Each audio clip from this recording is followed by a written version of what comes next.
जय माताजी। राम राम सौ मित्रों ने।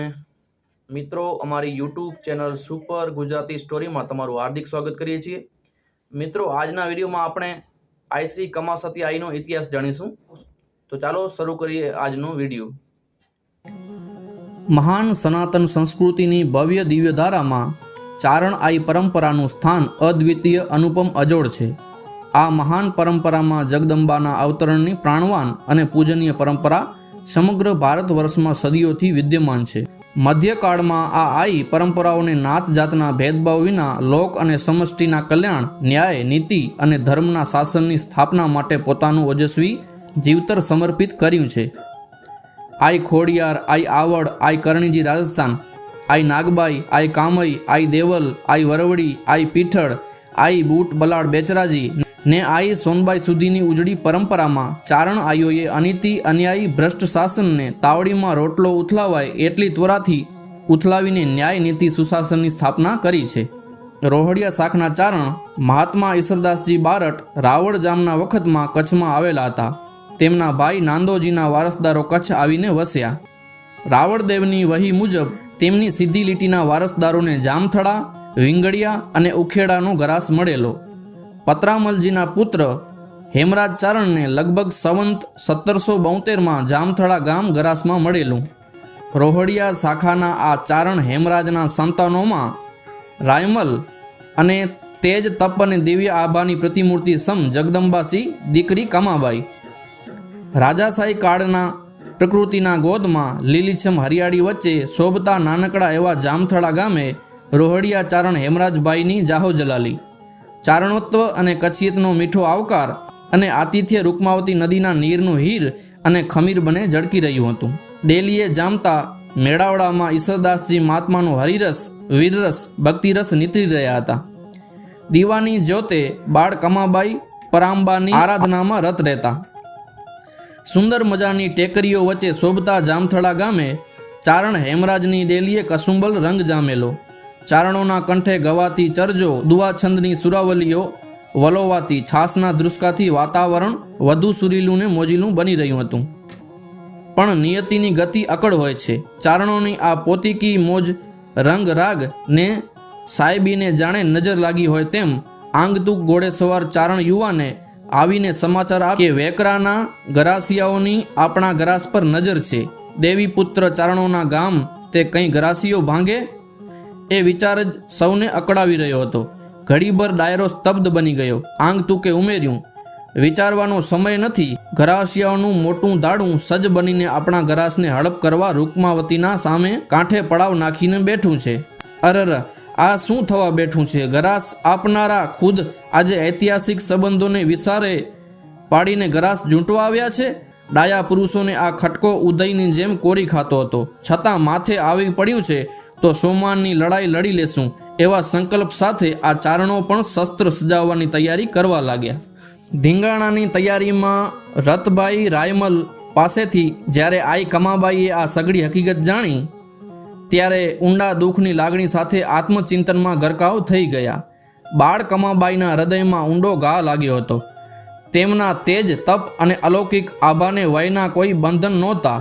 માત્ર 11 વર્ષની આ ચારણ કન્યાએ દ્રઢતા સાથે પોતાના ભાઈ અને રણગેલા ચારણો સામે જોઈને કહ્યું, ધીરા ખમો બાપ, ઉતાવળ ન કરો। ચારણો અને ગરાસિયા વચ્ચે કદી યુદ્ધ ન હોય, એ પણ ખાનદાન છે। ચાલો હું આવું છું, સમજાવીશ, અને નહીં સમજે તો અન્યાય સામે પૂરા આત્મબળ અને સતથી હું એમનો સામનો કરીશ। દીકરીના આવા વેણ સાંભળી માતા લાડુબાએ દીકરીને સમજાવવાની કોશિશ કરી, પણ आई તત્વના ચમકારથી ઓપતા એ વ્યક્તિત્વ સામે કોઈનું કંઈ ન ચાલ્યું। आई કમાની આંખો સિંદૂર વર્ણી થઈ રહી હતી। જોત જોતામાં आई ચારણ કન્યા રૌદ્ર રૂપ ધારણ કરી રણચંડી બની ભેડિયો ધારણ કરી કપાળે કંકુનો મોટો ચાંદલો કરી ખુલ્લા કેસ સાથે હાથમાં કટાર લઈ आई કમાએ આગેવાની લીધી। જગદંબાના નાદ ગજવતા ચારણોના કટક સાથે आई કમા રૂકમાવતી કાંઠે ગરાસિયાઓના પડાવે આવી પહોંચ્યા। જય ભવાનીના નાદથી રૂકમાવતીનું આકાશ ગુંજી ઉઠ્યું। ચારણ કન્યાના રૌદ્ર રૂપથી ડગાઈ ગયેલા ગરાસિયાઓને આઈએ ઠપકો આપતા પોતાની તેજોમય વાણીમાં કહ્યું, કેવો કળિયુગ આવ્યો છે। ગરાસિયાઓને આજે ચારણોના ગ્રાસ પડાવી લેવાની કમતી સૂજી છે. ગ્રાસ માટે લોહી શા માટે રડવું? હું તમને સામે ચાલીને ગ્રાસ આપવા આવી છું. ચારણ કન્યાની તાતાતીર જેવી વ્યંગવાણી સાંભળી ગરાસિયાઓએ એક ચારણ કન્યાને યુદ્ધ માટે આગળ કરવા બદલ ચારણોને ઉપાલંબ આપ્યા. ત્યારે ધીર ગંભીર સ્વરે આઈએ મક્કમતાથી કહ્યું, તમે માનો છો એવું લગીરે નથી, પણ ચારણો અને ગરાસિયા વચ્ચે યુદ્ધ થાય તો આ પૃથ્વી રસાતાળ જાય. ગરાસિયા પણ આખરે શક્તિ ઉપાસકો છે અને આપને અન્યાય અનીતિના પથ પરથી અટકાવવા એ મારી ફરજ છે. તેમ છતાં ગરાસિયા એકના બે ન થતાં આઈ કમાને સત ચડ્યું. આંખોમાંથી દગદગતા અંગારા વરસવા માંડ્યા. ભેડિયાનો છેડો ગળે ખોંસીને આઈ કમા બંને જૂથોની વચ્ચે પલાઠીવાળી ધ્યાન મુદ્રામાં બેસી ગયા. લોકોક્તિ કહે છે કે યોગાગ્નિ પ્રગટાવી પોતાનો દેહ અગ્નિને સોંપ્યો.